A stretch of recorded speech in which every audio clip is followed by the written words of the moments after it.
원래 3월 개강이 되면 수요예배 때 올해표인 복음진리 공동체 여기에 맞춰서 그래서 우리가 믿는 이 교리의 핵심들을 가지고 시리즈로 그렇게 말씀을 나누려고 계획을 했었습니다. 그래서 상반기에는 먼저 사도신경 이걸 가지고 이것이 우리 신앙의 핵심이니까 사도신경 이걸 가지고 우리 신앙 고백의 핵심을 나누면서 그러면서 은혜를 받을까 했는데 그런데 이 우한 코로나 때문에 그 모든 것이 다 미뤄질 수밖에 없게 되었습니다. 자, 이것을 미룬 이유는요, 우리가 모여서 함께 예배를 드릴 수 없으니까 그래서 미룬 것이 아닙니다. 그것이 아니고 바로 지금 이 우한 코로나 사태가 우리한테 너무나 절박한 현실이기에 그래서 다른 내용을 가지고 설교할 수가 없다. 그래서 미룬 것입니다. 제가 여러 번 강조했지만 신앙은요, 죄를 이겨야 신앙입니다. 신앙은 죄를 이겨야 신앙입니다. 그리고요, 말씀은 신앙으로 그 죄를 이기는 가장 강력한 방법입니다. 그렇기 때문에 지금 우리한테 필요한 것은 바로 지금 우리한테 있는 이 죄, 즉 우한 코로나 바이러스라고 하는 것 때문에 고통받고 있는 이 상황, 이 죄를 이기는 그 말씀이 우리한테 정말 필요한 것이다.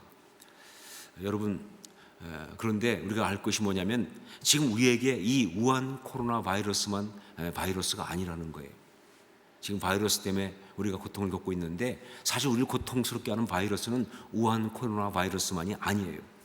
이 바이러스와 함께 또 다른 영적인 바이러스가 우리를 굉장히 많이 공격하고 있습니다. 불안과 염려, 근심과 두려움, 무력함과 지침과 절망, 이런 이 죄의 바이러스가 사실 우리를 공격하고 있는 거예요. 지금 유행하고 있는 말 중에서 하나가 코로나 블루라고 하는 말이 있습니다. 코로나 블루. 이 우한 코로나 때문에 다들 너무 우울하고 힘들고 짜증이 난다 하는 것을 말하는 겁니다. 그래서 블루라고 하는 우울한 때 쓰는 그 표현을 가지고 코로나 블루 그렇게 말합니다.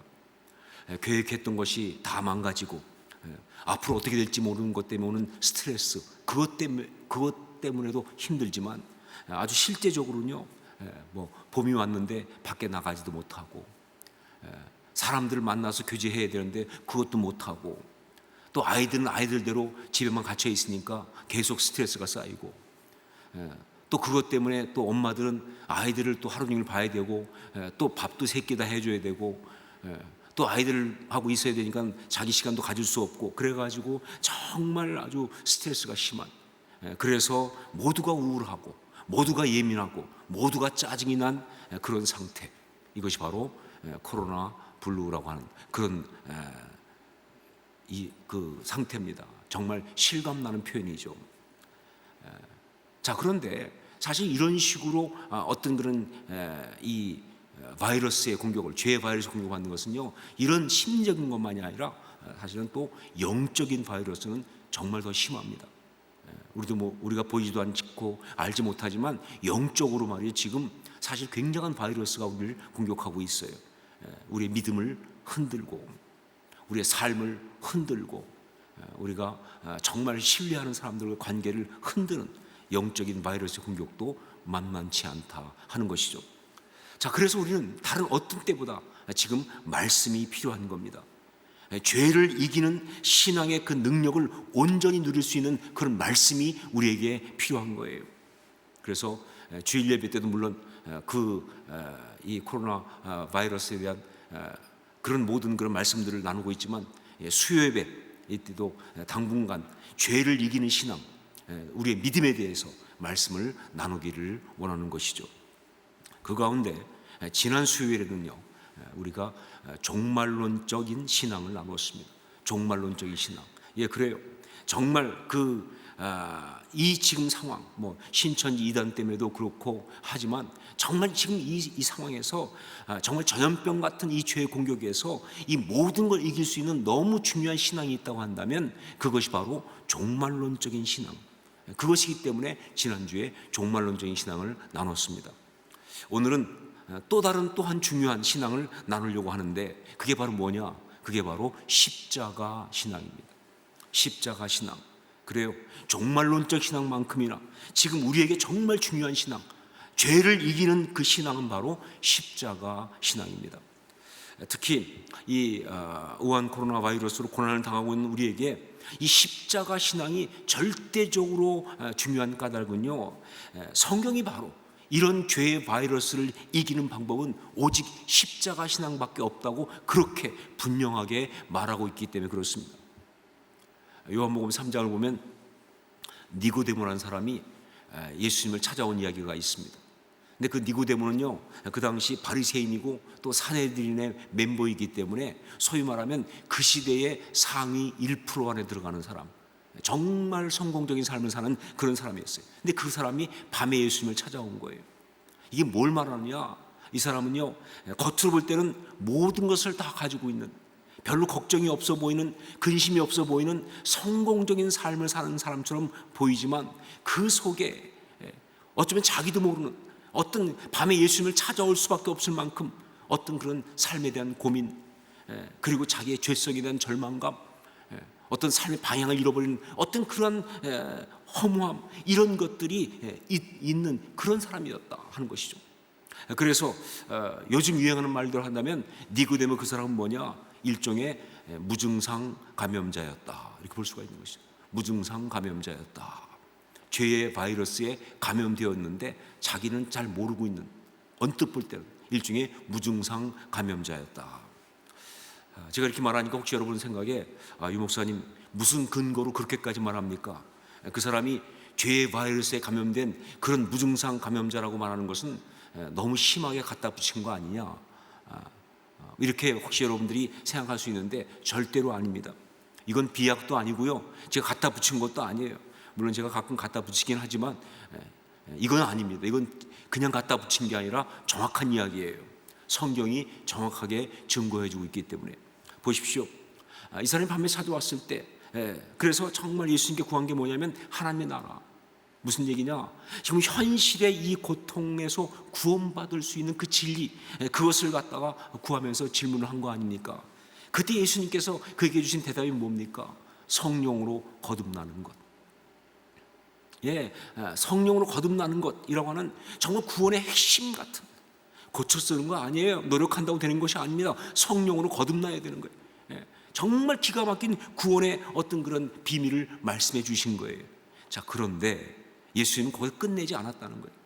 거기서 이야기를 끝낸 것이 아니라 그 다음에 또 하나의 놀라운 비유를 갖다가 사용하시면서 말씀하셨는데, 그것이 바로 요한복음 3장 14절로 15절에 나오고 있는 말씀이에요. 모세가 광야에서 뱀을 든 것 같이 인자도 들려야 하리니 이는 그를 믿는 자마다 영생을 얻게 하려 하심이라. 이게 무슨 말입니까? 이게 뭘 말하는 걸까요? 분명한 것은 십자가를 말하고 있는 건 분명합니다. 우리 예수님께서 십자가 달려 죽으시는 그 대속의 역사, 십자가의 역사를 말하는 것이고, 그리고 그 십자가의 역사를 믿음으로 바라보는 자들이 얻게 될 십자가 신앙, 그 어떤 능력을 말하는 것은 분명합니다. 자, 그런데 예수님은 이 십자가 역사, 이 십자가 신앙을 말하면서 왜 하필이면 모세가 광야에서 뱀을 든 것 같이 인자도 들려야 하리니 라고 하는 비유를 사용했을까 하는 것이죠. 이걸 사용하시는 의도가 뭐며 무엇을 말씀하려고 하시는 것이냐? 이것은 민수기 21장에 나오는 불뱀 사건을 가지고 말씀하시는 거 분명합니다. 이스라엘 백성이 이제 애굽에서 나와서 가나안 땅까지 들어갈 때 마지막 부분에 이제 광야의 길을 쭉 가면서 이 그 호르산에서 이제 위로 마지막 여정을 올라갈 때입니다. 그러니까 지금 요르단 쪽에서 북쪽으로 올라가는 것이죠.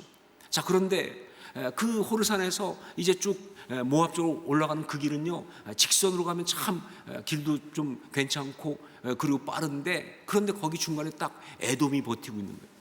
그래가지고 이 에돔 때문에 에돔과 싸우지 않기 위해서 광야로 돕니다. 광야로 돌다 보니까 말이죠, 너무 힘든 거예요.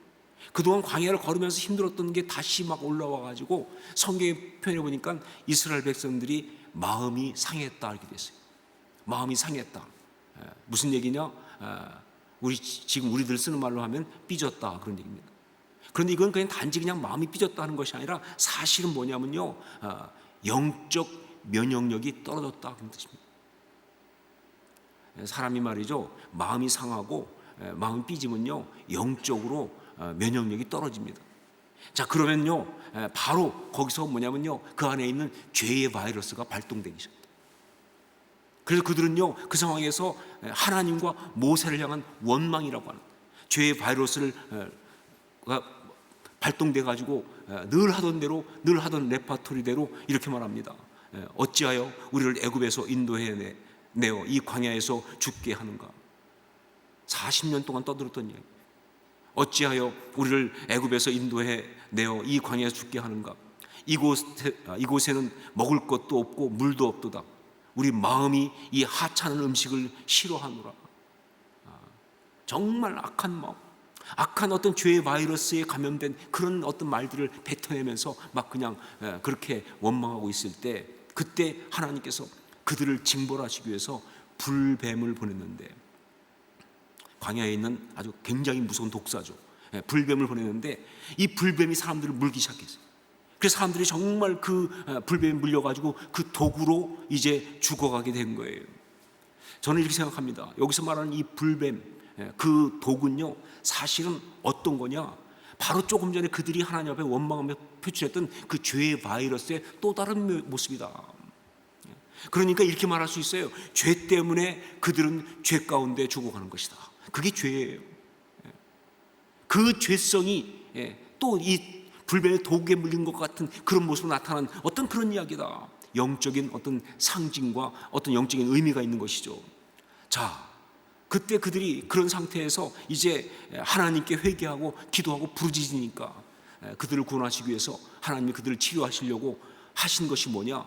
하나님 모세에게 주신 처방이 바로 그들을 물었던 불뱀의 형상을 노수로 만들어서 그래가지고 장대에다가 매달고 그리고 올린 다음에 누구든지 그 장대에 달린 뱀을 보는 자마다 낫는다는, 정말 의미심장하고 초자연적인, 보세요. 그냥 이건 단지 그냥 어떤 그런 처방이 아니라 영적 처방이에요. 그러한 어떤 처방을 내리셨고요. 바로 그것 통해서 그들이 이제 그 뱀에 물린 자들이 낫는 역사가 일어난 거예요. 자, 그렇기 때문에 예수님께서 밤에 찾아온 사람 니고데모에게 모세가 광야에서 뱀을 든 것 같이 인자도 들려야 하리니 라는 표현을 쓰면서 당신의 십자가를 말한 건 뭐냐? 무엇보다 먼저 이 니고데모, 그가 죄의 바이러스에 감염된 사람이다, 그 뜻입니다.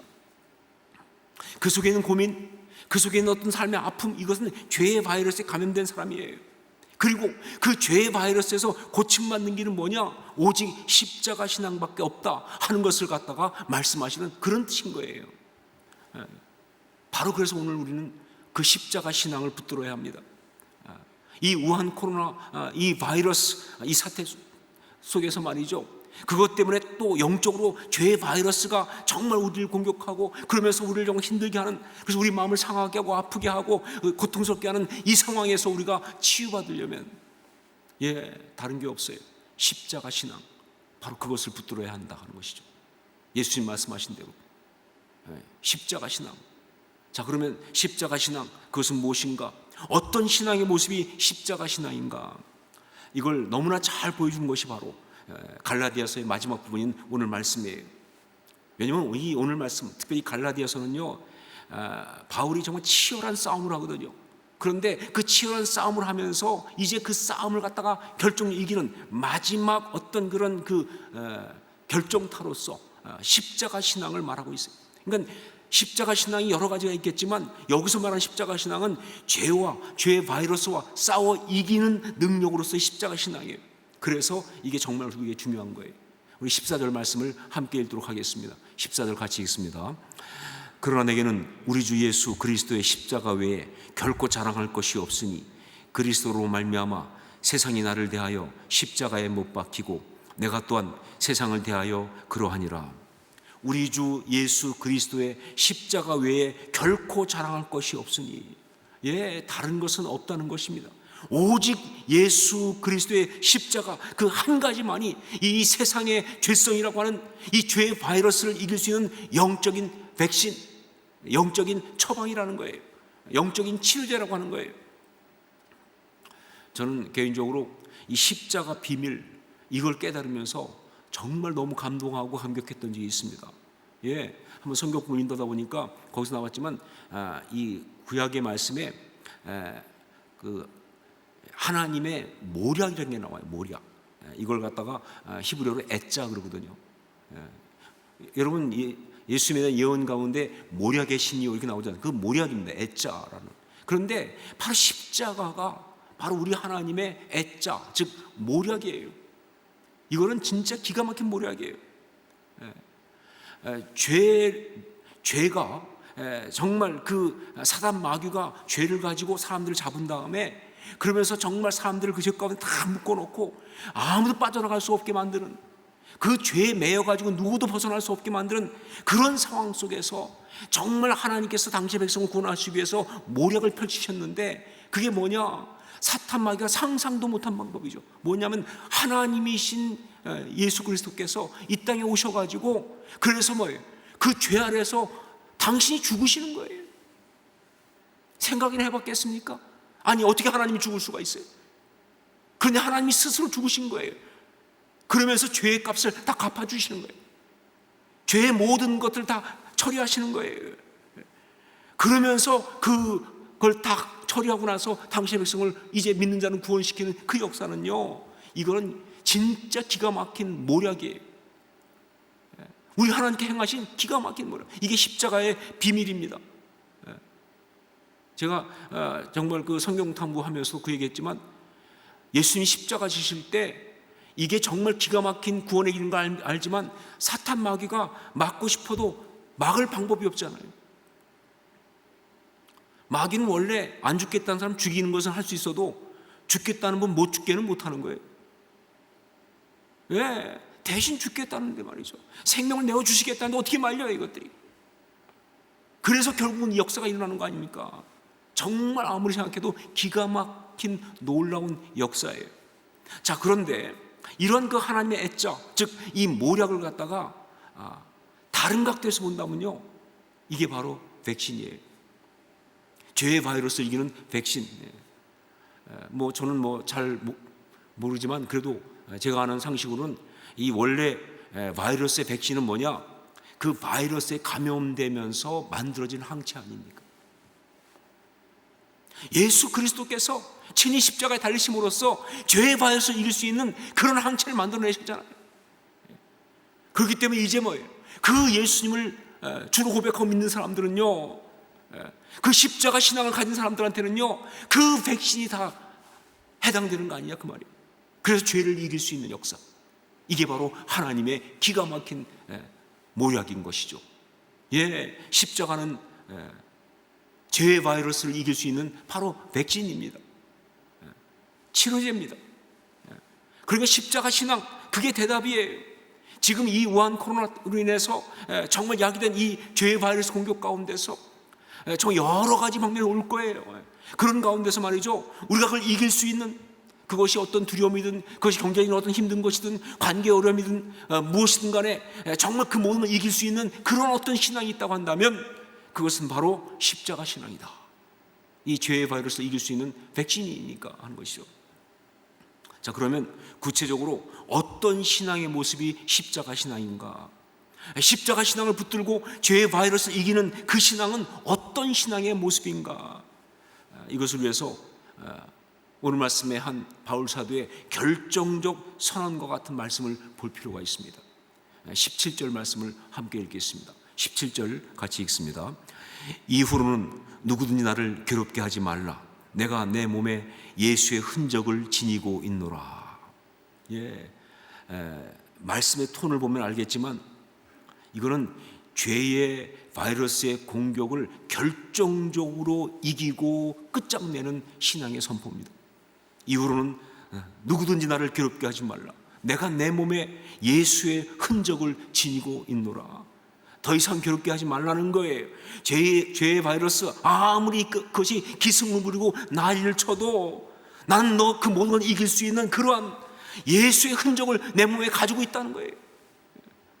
자, 그 예수의 흔적, 내 몸에 예수의 흔적을 가지고 있다는 바로 그게 바로 뭐예요? 그게 십자가 신앙이죠. 이걸 선포하는 게 바로 십자가 신앙입니다. 자, 그렇다면 그 십자가 신앙이 뭔지 알기 위해서 여기서 바울이 말한 그 예수의 흔적을 가지고 있다는 그것이 무엇일까 하는 생각을 해볼 필요가 있어요. 여기서 이 흔적이라는 말, 이것은요 헬라어로 스티그마라는 말입니다.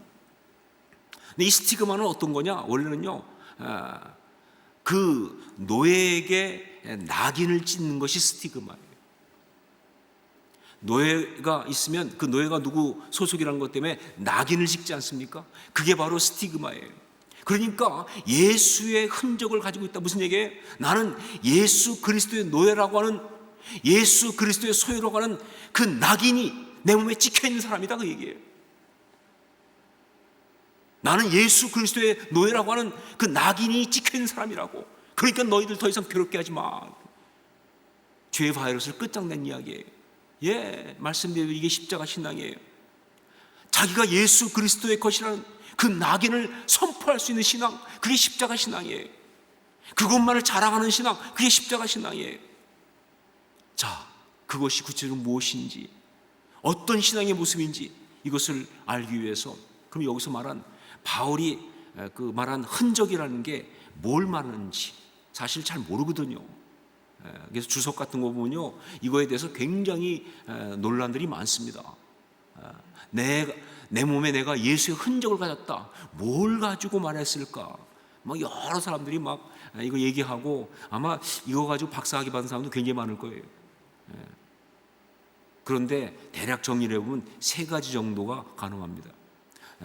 첫 번째 얘기할 수 있는 게 뭐냐면 시력이 안 좋은 거예요. 바울은 육체 연약한 가운데 특별히 시력이 많이 안 좋았습니다. 이것이 좀 타당하다고 볼 수 있는 건 뭐냐면요, 오늘 말씀의 처음 부분인 11절에도 어떻게 시작하냐면 내 손으로 너희에게 이렇게 큰 글자로 쓴 것을 보라 하는 게 나오기 때문에, 그러니까 시력이 너무 안 좋아서 주로 대필을 시키는데, 그래도 마지막 쪽에는 친필로 인사를 좀 써야 될 것 같아서 쓰긴 쓰지만 눈이 안 보이니까 잘 큰 글자로 이렇게 썼다, 그런 말이거든요. 자, 그런데 그가 시력이 안 좋은 것이 어떻게 예수의 흔적이 되는가? 그것이 어떻게 사람들한테 더 이상 나를 괴롭게 하지 마, 내가 내 몸에 예수의 흔적을 가졌다라고 말하는 것이 될 수 있는가? 이유는 뭐냐면요, 그가 이렇게 시력이 안 좋아지는, 시력에 손상을 당한 것은요 스토리가 있어요. 언제 당했느냐? 그가 바로 다메섹 도상에서 처음 예수 그리스도를 만났을 때 일어난 일이에요. 길에서 강한 빛을 보고 그가 거꾸로지지 않습니까? 그래가지고 3일 동안 앞을 못 보고, 그래서 다메섹에 직가라는 곳에 있다가 3일 후에 아나니아가 와서 기도하면서 그 눈에서 비늘 같은 것을 떼어내면서 다시 보게 되었지만, 그 일로 인해서 바울 사도는 시력이 굉장히 문제가 있었다 하는 거예요. 그렇기 때문에 바울 사도가 시력이 약한 것, 이것이라고 말하는 이것은요 뭐냐, 바로 그냥 눈이 안 좋은 것이 아니라 예수 그리스도를 만났던 그 회심의 흔적이에요. 주님께 그 순간 받았던 소명의 역사입니다. 바로 그 스토리예요. 맞아, 이게 십자가 신앙이에요. 어떻게 십자가 신앙을 가지고 우리가 나갈 것인가? 십자가 신앙은 무엇인가? 죄의 바이러스를 다 끝장낼 수 있는 십자가 신앙은 무엇이냐? 내가 예수 믿고 구원받은 그 구원의 감격입니다. 애매한 게 아니에요. 정말 내가 예수를 믿고 확실히 거듭난 그런 신앙 고백, 그리고 그 순간 주님께 받은 이 중요한 영적 사명, 이게 십자가 신앙이에요. 여러분, 우리한테는요 이게 있어야 합니다. 혹시 그것이 뭐 어떤 그런 사건이 아니고 그냥 자연스럽게 믿어지는 경우도 있어요. 하지만 상관이 없어요. 중요한 건 뭐냐, 난 이렇게 믿는다라고 하는 분명한 거듭남의 고백이 있어야 돼. 뭐 신앙생활을 그렇게 오래 했는데 불구하고 거듭났냐 그랬더니 난 것 같기도 하고 안 난 것 같기도 하고, 구원받았냐 그랬더니 받은 것 같기도 하고 아닌 것 같기도 하고. 여러분, 그거는 신중한 게 아니라 그건 정말 나약한 겁니다. 그래서는 죄 못 이겨요. 어떠한 순간에도 말이죠, 내가 분명히 예수 그리스도를 주 고백하고 거듭났습니다. 고백하는 것이 있어야 죄를 이겨요. 그리고 분명히 말이죠, 그렇게 고백하고 거듭난 이후에 그것이 어떤 사건이 아니라 할지라도 정말 before와 after가 나타나야 되는 거예요. 내가 예수 믿기 전에 이런 사람이었는데 내가 예수를 믿게 된 이후에 난 이런 사람이 되었습니다 라는 그 분명한 차이를 말할 수밖에 없으면요, 그러면 그건 참된 신앙인이 아니죠. 그 사람은요, 죄 못 이깁니다. 그러나 그게 분명하면 죄를 이길 수 있어요. 아무리 어려운 걸 가지고 협박해도 그래도 말이죠, 그 분명 고백이 있으면 죄를 이깁니다. 스티그마는 바로 그런 것을 의미한다라고 볼 수 있다는 것이죠. 두 번째는 복음을 전하면서 받은 상처입니다. 복음을 전하면서 받은 상처. 어떤 또 다른 주석들은 그렇게 말합니다. 그 예수의 흔적이라는 것은 그가 복음을 전하면서 핍박당할 때 받았던 상처를 말한다. 실제 바울 사도는요, 자기가 복음을 전하면서 받았던 고난에 대해서 이야기를 많이 합니다. 특히 고린도 교회에 보낸 편지에서 말하고 있는 그걸 보면요, 고린도 후서 11장 24절 25절 말씀, 유대인들에게 40에서 하나 감한 매를 5번 맞았으며 3번 태장으로 맞고 1번 돌로 맞고 3번 파산하고 일주야를 깊은 바다에서 지냈으며 이렇게 나와 있어요. 그러다 보니까 그 온몸에 말이죠, 그 고난당하면서 그 핍박받으면서 있는 이 상처가, 돌에 맞은 상처, 몽둥이로 맞은 상처, 채찍에 맞은 상처, 수많은 상처들이 있고요. 그러면서 때때로는 말이죠, 정말 뼈가 어긋난 것도 있고 살이 찢겨 있는 상태도 있고 말이죠. 그런데 바울 사도는 그걸 뭐라고 고백하고 있냐? 예수의 흔적이라고. 이게 예수의 흔적이라고 그렇게 말하고 있다는 거예요. 여러분, 전 이거 정말 가능성이 있다고 봅니다. 그런데 만일 그렇다고 한다면 십자가 신앙은 뭐냐? 정말 죄의 바이러스가 올 때 이 모든 걸 향해서 더 이상 나를 괴롭게 하지 마라라고 선포하면서 이길 수 있는 십자가 신앙은 뭐냐? 바로 정말 당당하고 자신 있게 주님 때문에 당했던 고난을 오히려 자랑할 수 있는 그 헌신. 여러분, 제가 몇 번 말씀드렸던 것 같은데 주님께 드린 것이 있어야 주님을 사랑한다고 말하지. 여러분, 주님을 위해서 손해본 게 있어야 주님을 사랑하는 것이지. 정말 많은 사람들은 예수 믿는다고 하면서 예수님을 이용해서 자기 걸 챙기기만 하려고 하는 사람이 있어요. 그건 진짜 아니죠. 내가 주님 때문에 정말 어려움도 겪고 손해도 보고 고통도 받고 욕도 먹고 말이죠. 그러면서도 그 모든 것이 오히려 감사한, 그게 진짜 십자가 신앙이죠. 그런 신앙은요, 죄가 함부로 못합니다. 사도행전 나오지만 초대교회 당시 사도들은요, 예수로 인해서 능력당하는 걸 기뻐하면서 공의 앞을 떠났다 그랬어요. 그게 십자가 신앙이죠. 그렇죠? 정말 주님 때문에 고통당하지만 그게 너무 감사한, 그게 십자가 신앙이죠.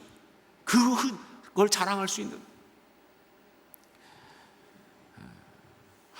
한참 전인데 한 번은 교회에서 어떤 그 자매 한 분을 제가 뵌 적이 있는데, 이 자매가 아주 얼굴도 예쁘고 또 젊고 아주 그런 아주 귀한 자매더라고요.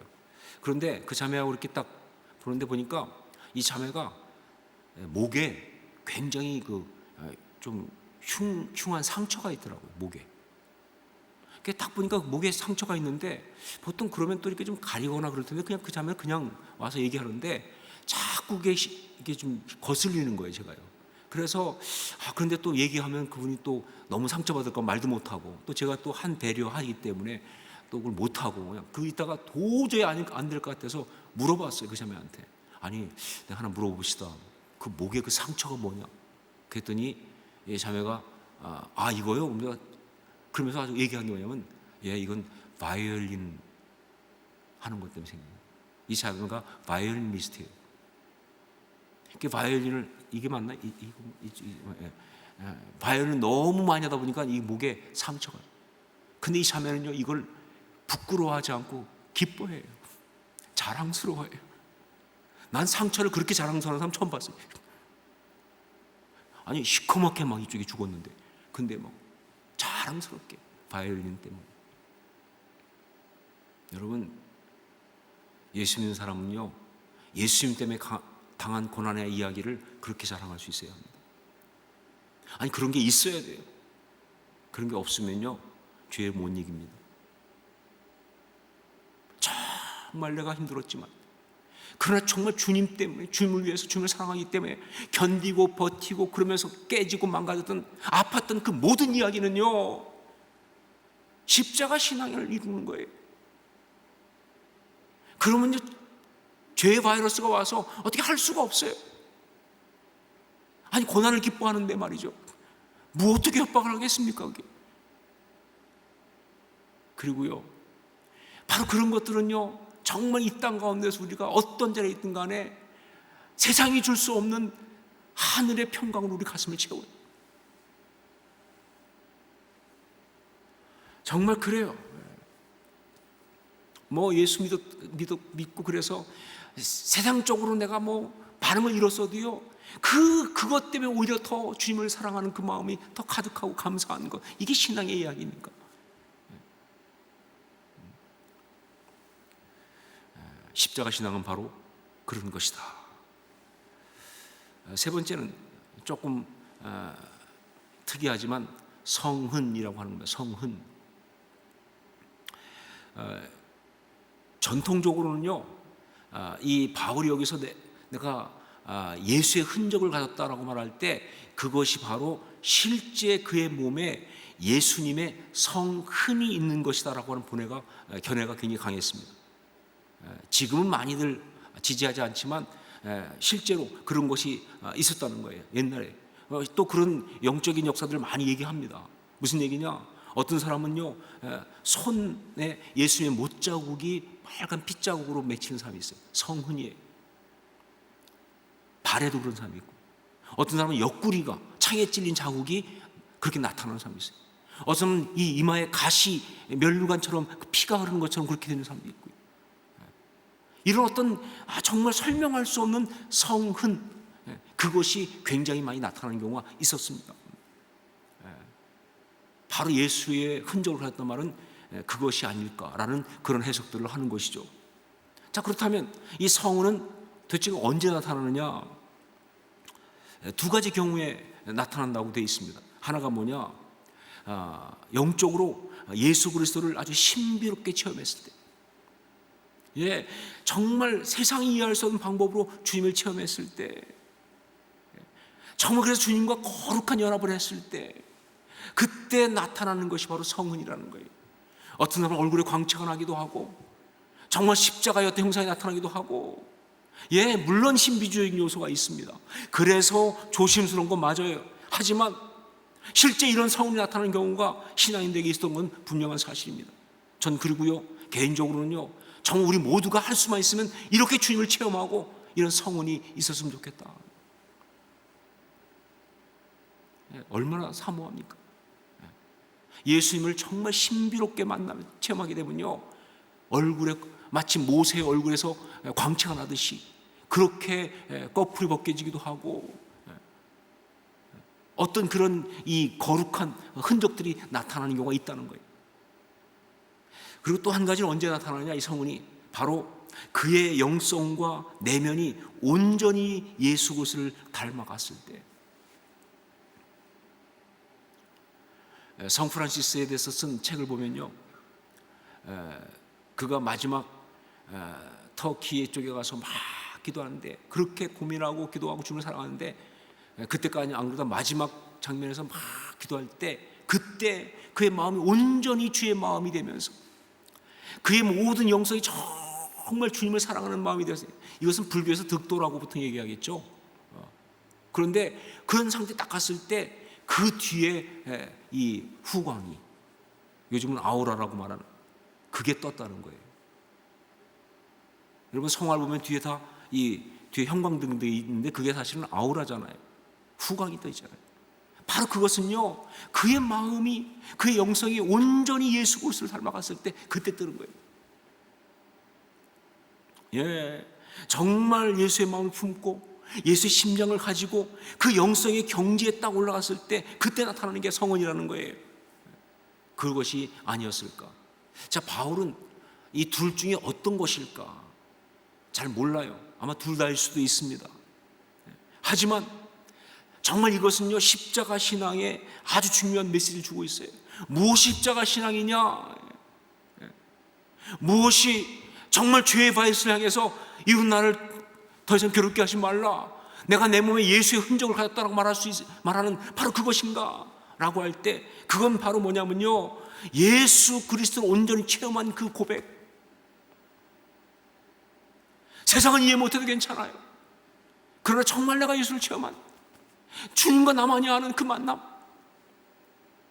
그런 감격, 그리고 정말 그러면서 그 내 안에 들어온 예수의 그 마음, 그 예수의 능력, 예수의 심장을 소유하는, 바로 그걸 말하는 거예요.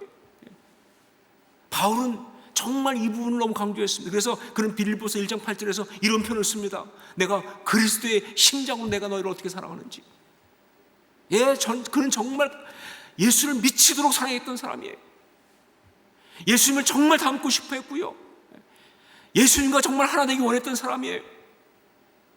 예수님과 정말 거룩한 연합을 원했고요, 그러면서 정말 자기 가슴속에 예수의 심장을 이식한 사람이었습니다.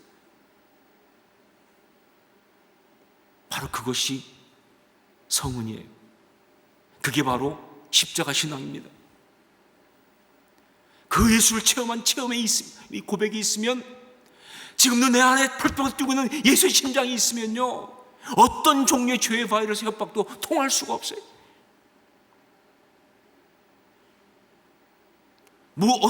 어떤 죄의 바이러스, 그 예수의 심장 앞에서, 그 체험 앞에서 무력해질 수밖에 없어요. 죄는 절대로 역사하지 못합니다. 그 바이러스 작동 못합니다. 참 십자가 신앙 가운데 있기 때문에 전 여러분 모두가 다 그럴 수 있기를 주님으로 축원합니다. 그렇게 믿어야죠. 십자가 신앙, 지금 이렇게 여러 가지 모습으로 죄의 바이러스가 창궐하고 있는 이 상황에서 우리가 온전히 가져야 할 신앙의 모습입니다. 예, 십자가 신앙으로 우리는 기도해야 합니다. 네, 우리는 십자가 신앙으로 예배해야 합니다. 우리는 십자가 신앙으로 성도의 교제, 서로 사랑해야 합니다. 그리고 십자가 신앙으로 죄와 싸워 이겨야 하는 것입니다.